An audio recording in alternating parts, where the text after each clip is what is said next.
It began quietly, without anyone noticing. In the soft hush of a library, where the air carried the faint scent of paper and ink, there was a woman who moved slowly between the shelves. She wasn't extraordinary in appearance. No one would have stopped to point her out or whisper her name. She was just another visitor in a public place, her steps gentle, her presence barely brushing against the silence. Yet, she carried with her a small secret, a habit she had turned into a ritual, something that over time would change the way strangers felt when they opened certain books. She had a stack of thin pieces of paper tucked carefully into her bag. They weren't expensive, just torn slips of notepaper, sometimes lined, sometimes plain, sometimes the back of a shopping list she had folded and repurposed. On these scraps she wrote a few words, no more than a sentence or two, in careful handwriting that slanted softly, as if the letters themselves leaned toward the person who might one day read them. "You're stronger than you think. Someone is proud of you. Take a deep breath. It will be okay." Simple, small things, but they carried warmth, like a hand resting gently on your shoulder. Every time she borrowed a book, she would leave one of these notes inside, not tucked at the end, but somewhere in the middle, so the reader would stumble upon it unexpectedly. It might fall into someone's lap when they least expected it. It might be discovered on a gray morning when the weight of the world pressed too hard, or on a late night when loneliness sat quietly in the room. She didn't know who would read them. That was the beauty of it. She never expected to know. The library was her refuge. She came often, not to escape, but to breathe in the steady calm of rows upon rows of stories. For her, the books weren't only objects filled with words. They were companions, voices she could lean on.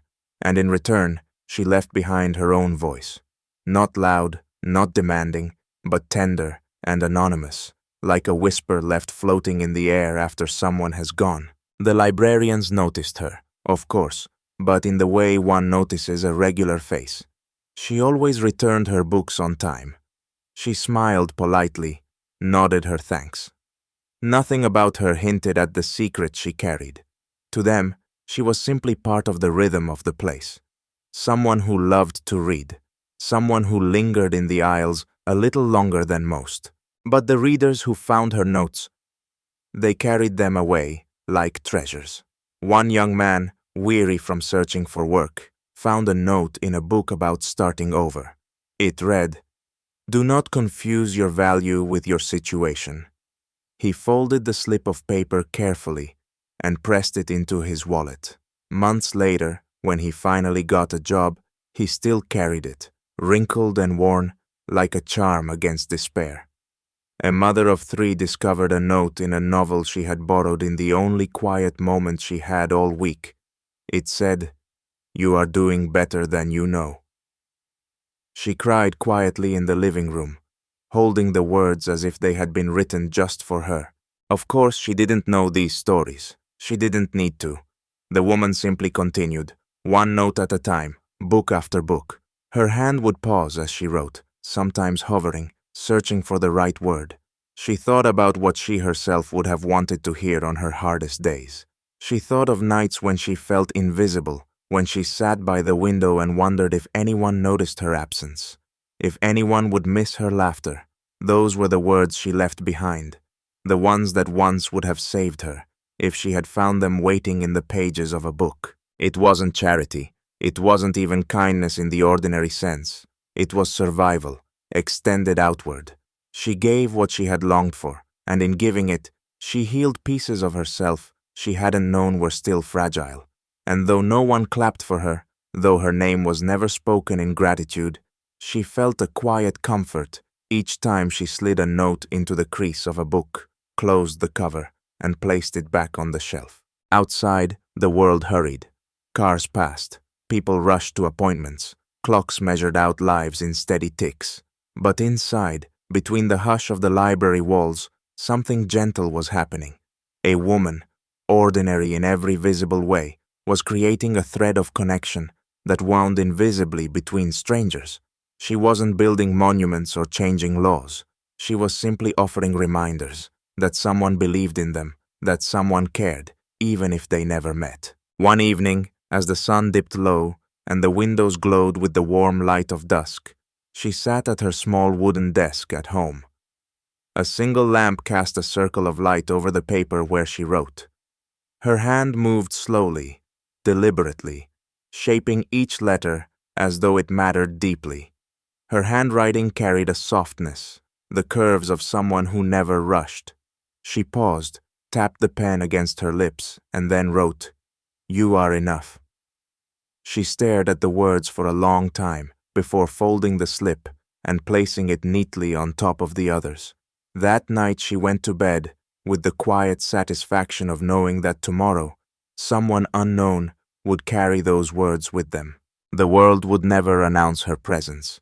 There would be no news story, no headline. And yet, somewhere, someone's life would be a little lighter because of her. That thought carried her through mornings when she felt tired, evenings when silence pressed too heavily on her chest. She held on to the secret knowledge that even in her smallness, she mattered. Not because anyone said so, but because she chose to give what she could. And so, in that gentle rhythm of living, she became a presence unseen but deeply felt, moving between the aisles of books, leaving behind her fragile yet powerful whispers of encouragement. Morning light often found her walking slowly along the quiet streets toward the library. She carried no heavy bag, only a small satchel that swayed lightly against her side, inside which rested a pen, a notebook filled with blank pages, and the folded slips she had prepared the night before.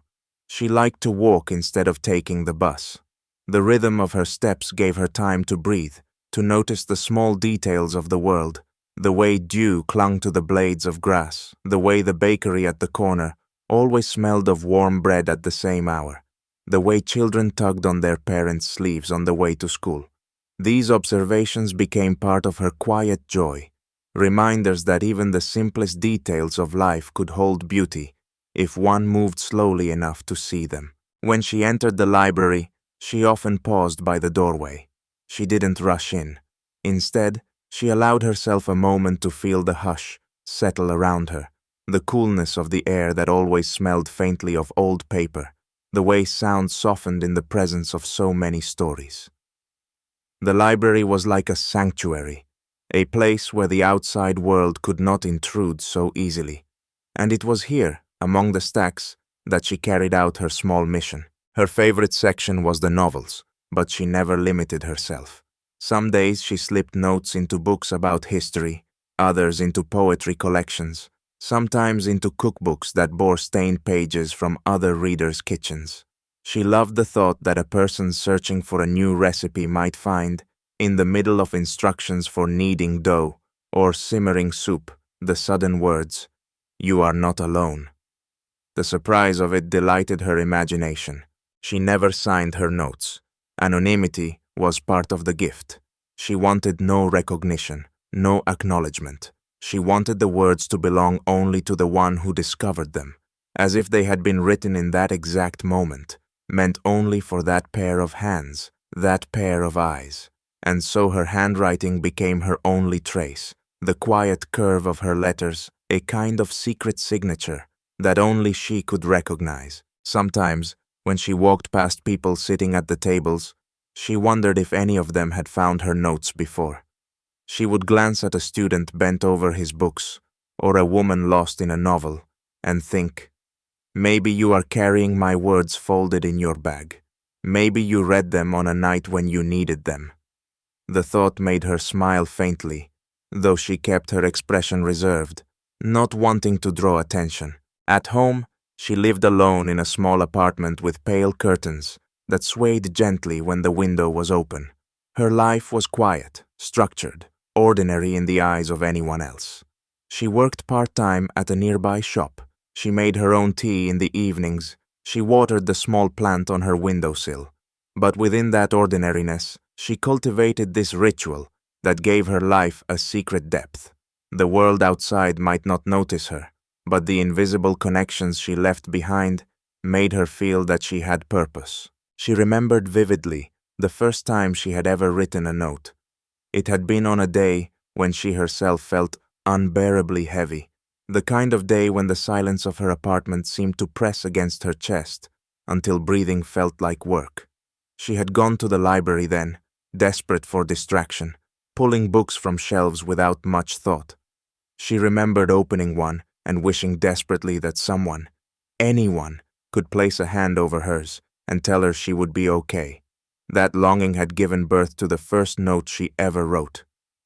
"You will get through this," she had scribbled quickly on the edge of a receipt, tucking it between the pages.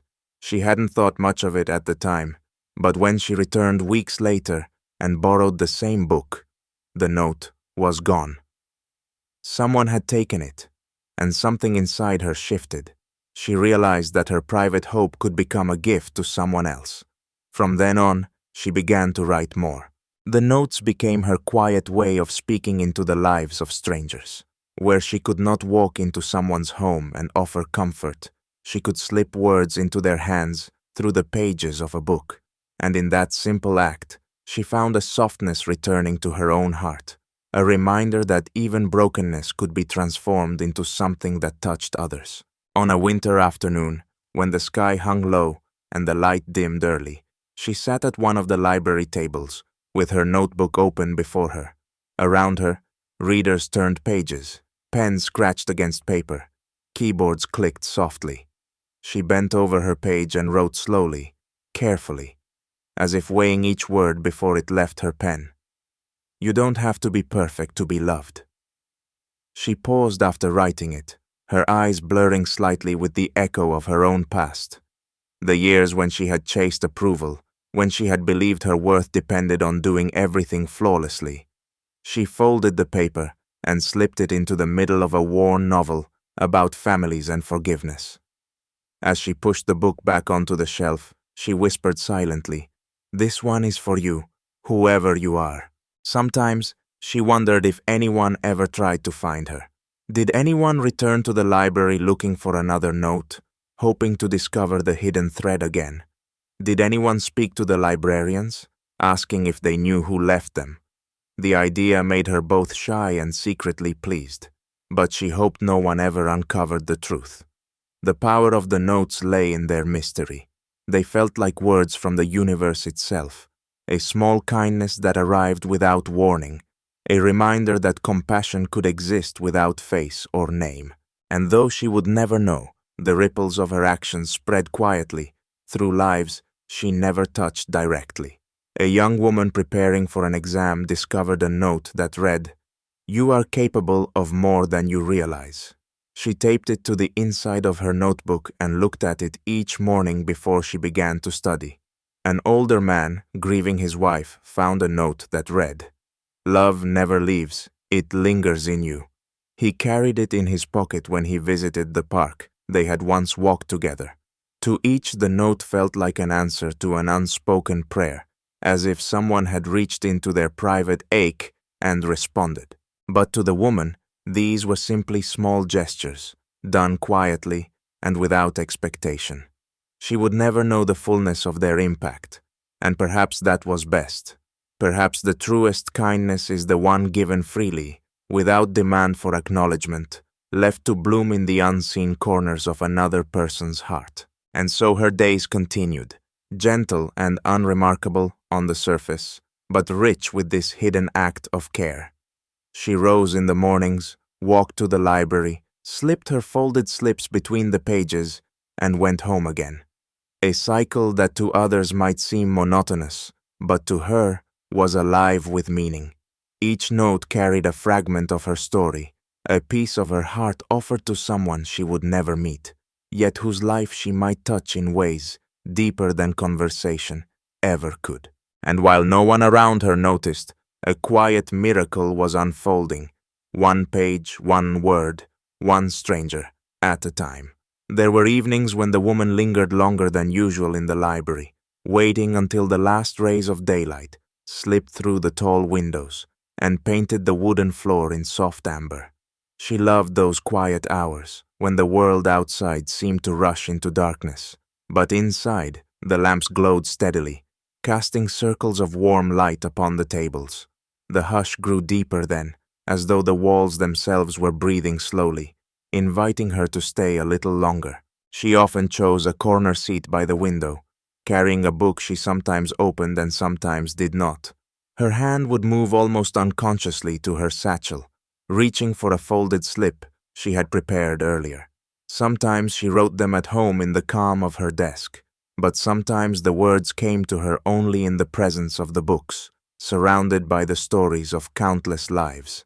She would sit there, pen hovering above the paper, waiting for the words to arrive, as if listening for them in the silence. And when they came, they often startled her with their simplicity. "It's okay to rest. You are not a burden. The world is gentler with you in it." She would read them over once, twice, and then fold the paper carefully, almost ceremonially, before slipping it into the middle of whichever book she held. The act never felt rushed. It was never something she wanted to finish quickly. Each note was like a conversation she had with the invisible stranger who would one day read it. She imagined the moment of discovery, the fingers parting the pages, the eyes scanning a paragraph, and then pausing when a slip of paper fell out, unexpected. She imagined the stillness that would follow, the way time might feel suspended for just a moment as the words met the reader's heart. That image filled her with a quiet joy, enough to carry her through her own loneliness. Her life outside the library was not unkind, but it was solitary. She did not have children waiting at home, nor a partner to share her evenings. She had acquaintances, neighbors she greeted politely, the clerk at the shop who recognized her face, the barista who knew she preferred tea to coffee. But none of them knew her secret.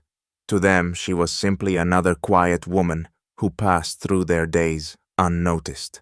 Yet inside her, this hidden thread of connection wove meaning into her solitude, transforming it into something tender rather than empty. There were nights when she returned home and sat by her small table, the lamp glowing softly, a cup of tea cooling beside her. On those nights, she thought about the people who might be reading her words at that very moment. Somewhere across town, perhaps a young man sat with one of her notes in his hands, finding the courage to believe in himself again.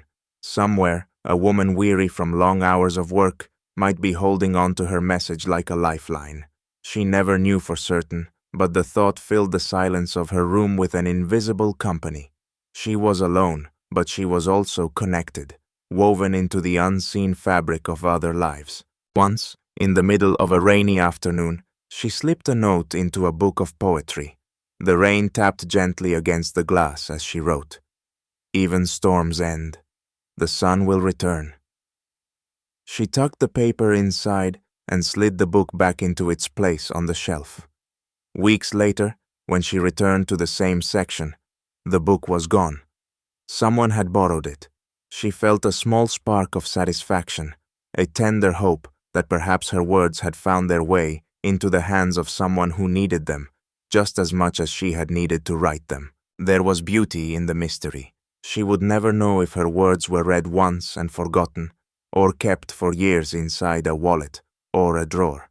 She would never know if someone cried softly over them, or smiled faintly, or carried them through the hardest night of their life.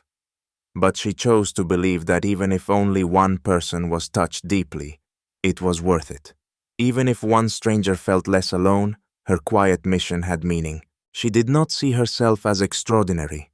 In fact, she often wondered what others would think if they discovered her habit. Would they find it strange? Would they laugh at the thought of a grown woman slipping anonymous notes into library books? But she had long since stopped worrying about appearances. Life had taught her that true kindness rarely looked grand. It was often quiet, small, and almost invisible, yet its impact could reach farther than anyone realized. And so she kept writing.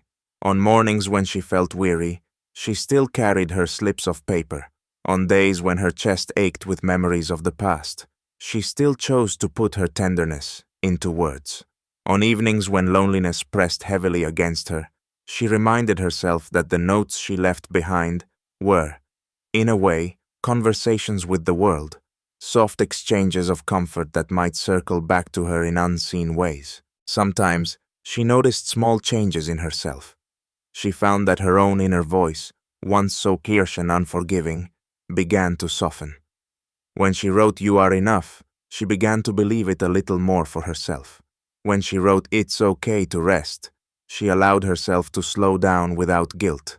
Her notes were not just gifts for strangers. They were reminders to her own heart, echoes of the compassion she was learning to extend inward. In helping others, she was slowly helping herself. The library became more than a place of books. It became a living symbol of connection, a space where she could breathe freely and leave behind fragments of her heart. Each shelf held her secret. Each row carried a trace of her voice. And though no one around her could see it, the library had become a garden of her quiet kindness, where words bloomed unseen, waiting for the right hands to pick them up. And so her story moved forward, gently, quietly, like a river flowing without urgency, carrying with it the fragile power of words meant not to be known, but to be felt.